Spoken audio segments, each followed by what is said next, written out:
అందరికీ నమస్కారం.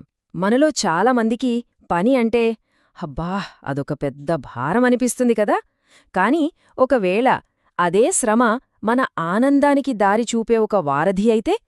రండి, ఈరోజు మనం సరిగ్గా ఇదే విషయం గురించి కొంచెం లోతుగా మాట్లాడుకుందాం. మనలో చాలామందిమి ఎప్పుడూ ఒక కల కంటూ ఉంటాం. అదేంటంటే ఏ పని లేకుండా హాయిగా ప్రశాంతంగా గడిపేయాలని. కాని ఈ ఆలోచన నిజంగా మనకు మంచి చేస్తుందా లేక మనల్ని తప్పుదారి పట్టిస్తోందా? ఈ ప్రశ్నతోనే మన ఈరోజు చర్చ మొదలుపెడదాం. అసలు సమస్య అంతా ఎక్కడ మొదలవుతుందంటే మన సమాజంలో ఒక విచిత్రమైన నమ్మకముంది. ఏ పనీ చేయకుండా ఉండటమే గొప్పతనం. అదే అసలైన సక్సెస్కి సింబల్ అనమాట. ఈ ఆలోచన మన సొసైటీలో ఎంత బలంగా పాతుకుపోయిందో చూడండి. ప్రతి పనికి సేవకులుండటం అదో స్టేటస్ సింబల్. పిల్లలు సంపాదించడం మొదలుపెట్టగానే పెద్దవాళ్లు పని మానేయడం ఒక ఆనవాయితీగా మారిపోయింది. రోజంతా ఖాళీగా కూర్చునే స్త్రీని అదృష్టవంతురాలు అంటారు. చివరికి ఏ పనీ చేయనివాణ్ణి యోగి అని సాధుము అని పొగుడుతాం. ఇవన్నీ సోమరితనాన్ని గొప్పగా చూపించే ఉదాహరణలే కదా. ఈ మాటలు వింటే మన ఆలోచనా విధానం ఎలా ఉందో మనకే అర్థమవుతుంది. అంటే పని లేని జీవితమే అల్టిమేట్ గోల్ అనే ఫీలింగ్ మనలో ఎంత స్ట్రాంగ్గా ఉందో కదా. ఈ సోమరితనాన్ని ఆరాధించడమనేది కేవలం మన పర్సనల్ విషయమే కాదు. దీనివల్ల సమాజం మీద పడే ప్రభావం చాలా దారుణంగా ఉంటుంది.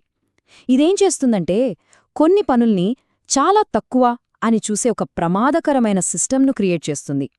చివరికి మనకు ఎంతో అవసరమైన శ్రమను కూడా అవమానించే స్థాయికి తీసుకెళ్తుంది. అసలు చిక్కంతా ఇక్కడే ఉంది. శ్రమ పట్ల గౌరవం లేకపోవడం, కొన్ని పనుల్ని కొన్ని వృత్తుల్ని చిన్నచూపు చూడటం. ఇది మన సమాజపు పునాదులనే కదిలించేస్తుంది. ఉదాహరణకు శుభ్రపరిచేవాళ్ల దగ్గర్నుంచి మొదలుపెట్టి వడ్రంగుల వరకు ఆలోచించండి. మన సమాజానికి వెన్నెముకలాంటి ఈ పనులు చేసేవాళ్లని మనమెంత అన్యాయంగా చిన్నచూపు చూస్తామో. ఈ యాటిట్యూడ్ శ్రమకు ఉన్న అసలైన విలువను పూర్తిగా పాడుచేస్తోంది. తూర్పు ఉత్తరప్రదేశ్లో తమ సొంత పొలాల్ని తామే దున్నుకోవడానికి పర్మిషనున్న బ్రాహ్మణులు ఎంతమందున్నారో తెలుసా? ఊహించండి, 0. ఒక్కరంటే ఒక్కరు కూడా లేరు. ఒకవేళ ఎవరైనా ఆ పని చేస్తే వాళ్లను కులం నుంచే వెలివేస్తారు. అంటే శ్రమను ఎంతలా ద్వేషిస్తున్నారో చెప్పడానికి ఇంతకంటే పెద్ద ప్రూఫ్ ఇంకేం కావాలి? శ్రమ చేయకపోవడం అనేది కేవలం సమాజానికే కాదు, మన శరీరానికి కూడా చాలా హానికరం. ఇప్పుడు చూడండి, దానివల్ల ఎలాంటి ఆశ్చర్యకరమైన, కొన్నిసార్లు భయపెట్టే పరిణామాలు కలుగుతాయో. ఇక్కడో విచిత్రమైన విషయం ఉంది. ఒకవైపు పని చెయ్యని ధనవంతులు, వాళ్లు పాలు, నెయ్యి, పళ్ళు ఇలా మంచి ఆహారం తీసుకుంటారు. కాని ఎప్పుడూ అనారోగ్యంతో డాక్టర్ల చుట్టూ తిరుగుతూ ఉంటారు. వాళ్ల లైఫ్ స్పాన్ కూడా తక్కువే. మరోవైపు రోజంతా కష్టపడే పేదవాళ్లు, వాళ్లు తినేది మామూలు రొట్టె, కూరగాయలే. అయినా సరే చాలా అరుదుగా జబ్బు పడతారు. ఆరోగ్యంగా ఎక్కువ కాలం బతుకుతారు. దీని అర్థమేంటి?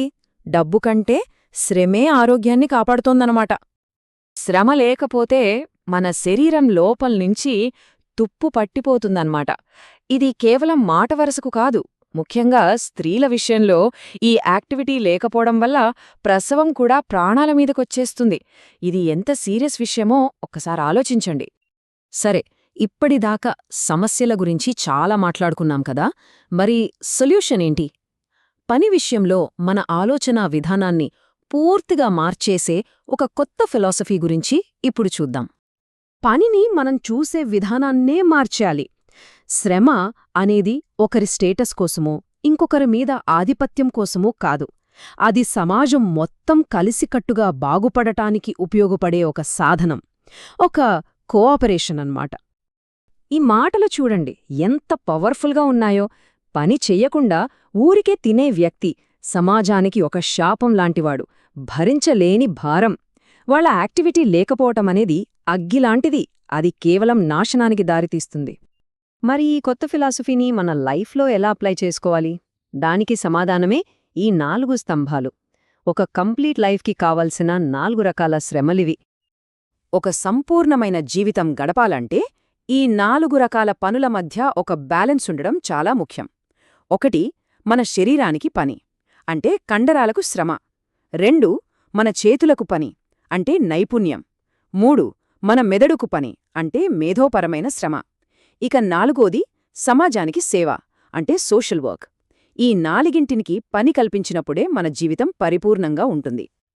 ఇక మన ఈ చర్చ ముగింపు దశకు వచ్చేసింది. ఈ టాపిక్ యొక్క ప్రాముఖ్యతను గుర్తు చేసుకోవడానికి రామాయణంలోని ఒక అద్భుతమైన కథను చూద్దాం. ఒకసారి వయసైపోయిన మతంగ మహర్షి తన ఆశ్రమం కోసం కట్టెలు కొట్టడానికి వెళతాడు. ఆయన అంత కష్టపడటం చూసి శిష్యులు కూడా ఆయనతో పాటు పనిలో సాయం చేస్తారు. ఆ సమయంలో ఆ మహర్షి ఆయన శిష్యుల చెమట చుక్కలు నేలమీద ఎక్కడైతే పడ్డాయో అక్కడ ఎప్పటికీ వాడిపోని అందమైన సువాసన వెదజల్లే పువ్వులు పూశాయి. చూశారా? శారీరక శ్రమకు సృష్టికి మధ్య ఉన్న బంధాన్ని ఇంతకంటే అద్భుతంగా చెప్పగలమా? మన చెమట కేవలం నీరు కాదు, అది సృష్టికి ప్రాణం పోస్తుంది. మనం ఈ విశ్లేషణను ఈ ఒక్క ఆలోచనతో ముగిద్దాం. మనం సోమరితనాన్ని ఎంచుకున్నప్పుడు కేవలం మన ఆరోగ్యాన్నో ఆనందాన్నో మాత్రమే కాదు, మన శ్రమ ద్వారా ఈ ప్రపంచంలో వికసించాల్సిన ఎన్నో అద్భుతాలను, ఎంతో అందాన్ని కూడా కోల్పోతున్నామేమో ఒక్కసారి ఆలోచించాలి.